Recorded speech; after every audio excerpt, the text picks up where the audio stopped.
مثلا سمعي لي تقرمشه، ولا كنتي كتقلبي على دي كوفخ يكونوا مقرمشين من برا وطريين من الداخل، فهاد لاغوسيس غادا تعجبك بزاف.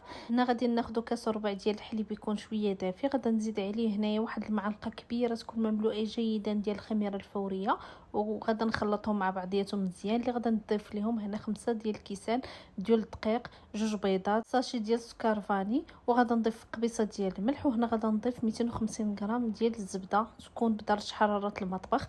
الا بغيتو كميه اللي هي قليله تقدروا تنقصوا المقادير، يعني ديروا غير النصف ديالهم. خاص العجينه تكون لينا بحال هكا. مهم عجنوهم في العجانه ولا اللي بغيتو. غادا نخليها ترتاح ليا على الاقل ساعه حتى غادا تخمر. اللي غادا نضيف ليها واحد 150 غرام ديال السكر.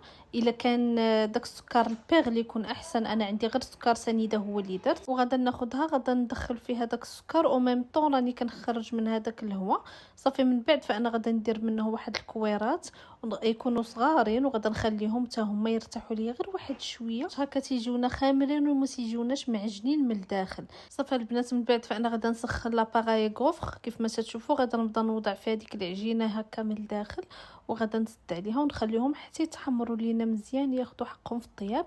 وملي غادي نتحمروا غنديرهم في واحد الشبيكه حتى يكونوا طريين. من بعد اللي تيقصاحوا لينا تقرملوا لينا. شوفوا لي المنظر كيفاش داير، اما المذاق راه ما نعاودش لكم شحال جاو لذاذ.